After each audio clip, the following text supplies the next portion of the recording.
Bismillahirrahmanirrahim. Assalamualaikum warahmatullahi wabarakatuh.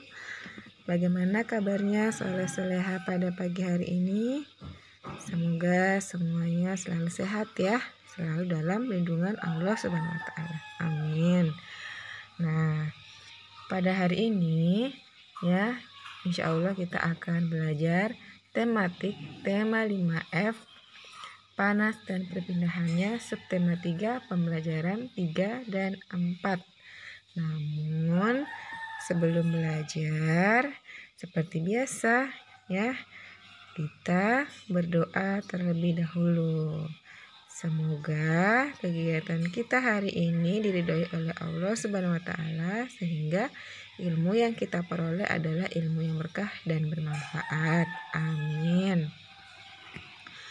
Oke, tujuan pembelajaran kita hari ini adalah siswa mampu menjelaskan akibat dari tidak menjalankan kewajiban. Yang kedua, siswa mampu menjelaskan masalah yang timbul akibat tidak adanya penerapan tanggung jawab dalam masyarakat. Dan yang ketiga, siswa mampu menjelaskan siswa mampu menjelaskan aktivitas masyarakat suatu wilayah dalam upaya pembangunan ekonomi dan sosial budaya masyarakat Indonesia. Nah, materi kali ini berkaitan dengan Quran Surah Yasin ayat 12, yang artinya kami menuliskan apa-apa yang mereka kerjakan dan bekas-bekas yang mereka tinggalkan. Nah, ini menunjukkan bagaimana nanti ya kita di akhirat Allah Subhanahu wa taala menunjukkan catatan perbuatan manusia di dunia dan perbuatan mereka akan dimintai pertanggungjawaban. Jadi kita harus melaksanakan kewajiban kita dengan ikhlas ya, sebagai seorang anak, sebagai seorang siswa, sebagai masyarakat. Oke, kita perhatikan ya. Ini adalah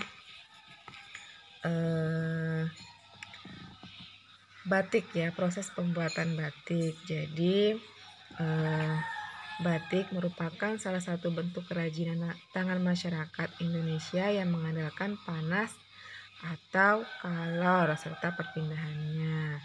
Jadi di sini ya, kegiatan perekonomian masyarakat yang menggantungkan prosesnya pada panas atau kalor. Jadi dalam membatik diperlukan kompor yang dipanaskan oleh api ya, dan yang berfungsi untuk mencairkan lilin yang dipakai dalam proses membatik.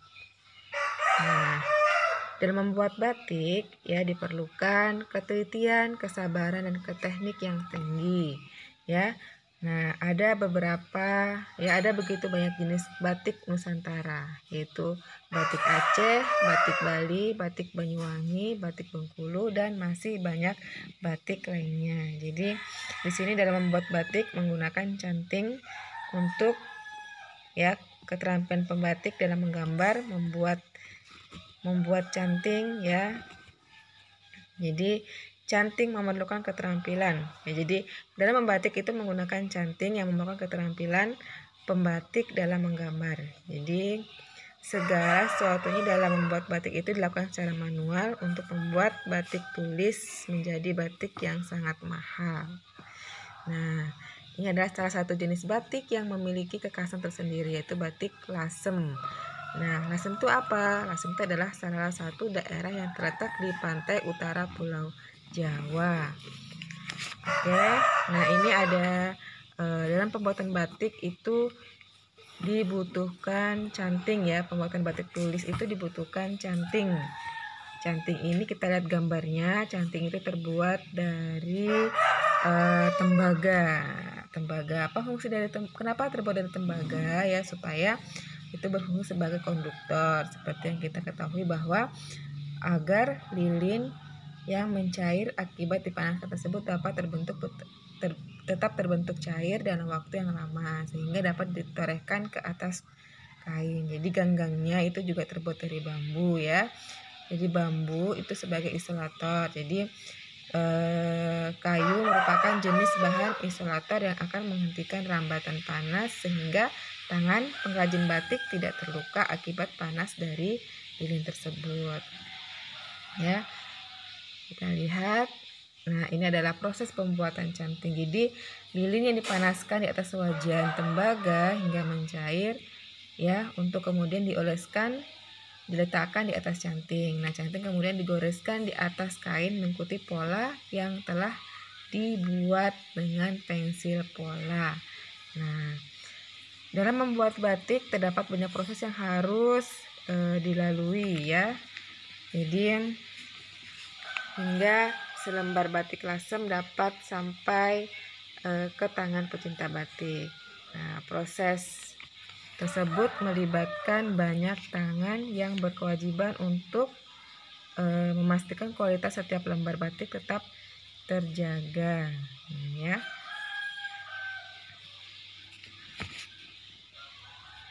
Nah, batik merupakan yang menjadi daya tarik begitu banyak orang di seluruh Indonesia.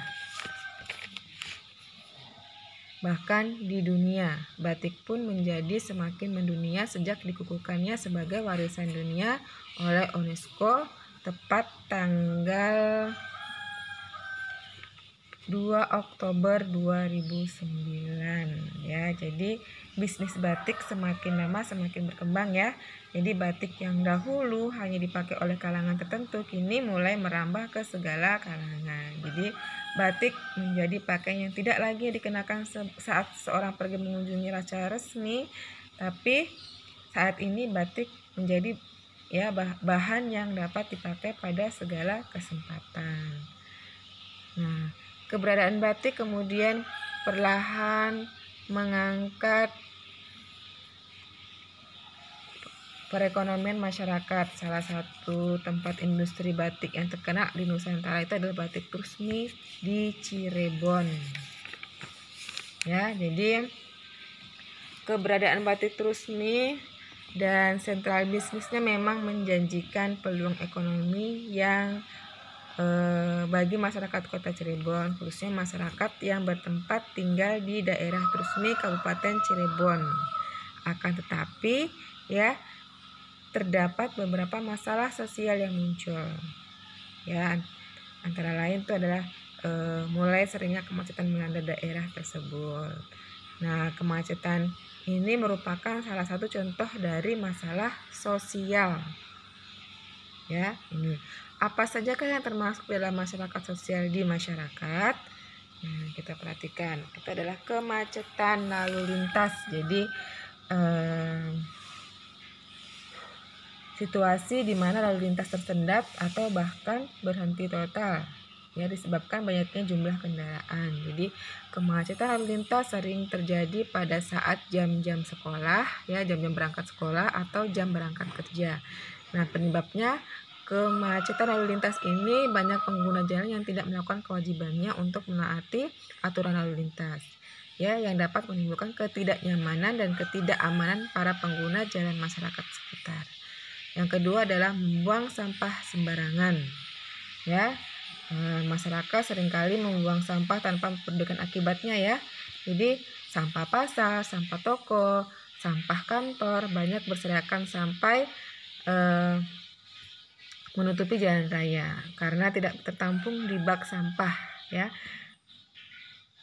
Hal ini terjadi karena banyak orang yang tidak bertanggung jawab menjaga lingkungan mereka dengan membuang sampah sembarangan.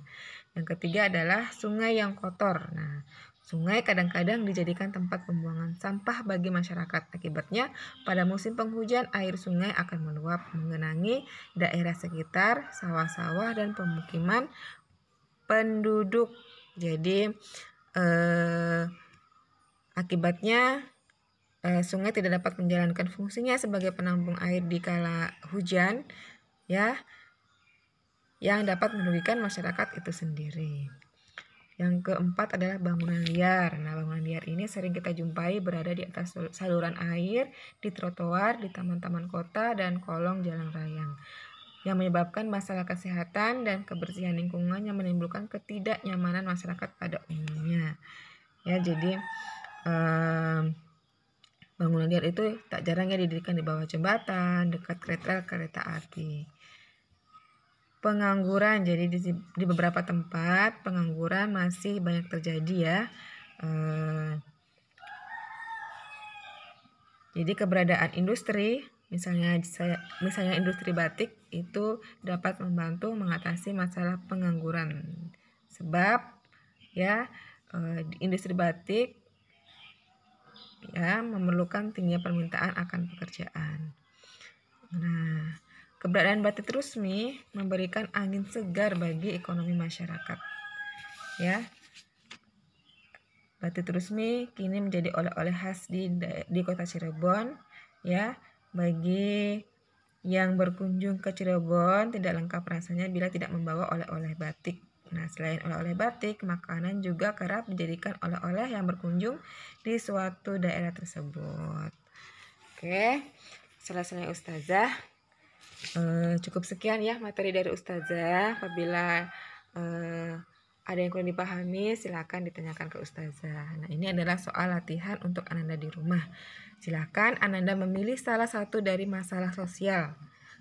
Kalian bisa milih kemacetan lalu lintas, atau sampah, atau bangunan liar, sungai yang kotor, atau pengangguran. Nah, setelah kalian pilih, lalu tuliskan kebijakan atau solusi apa yang akan kalian lakukan untuk mengatasi masalah-masalah sosial tersebut. Oke, Anda semua tetap semangat ya. Oke, cukup sekian pembelajaran tematik kita pada hari ini. Tetap semangat, jangan lupa untuk selalu melaksanakan sholat 5 waktu, membantu ayah bunda ya, menjaga kebersihan tentunya. Oke, cukup sekian dari Ustazah. Wassalamualaikum warahmatullahi wabarakatuh.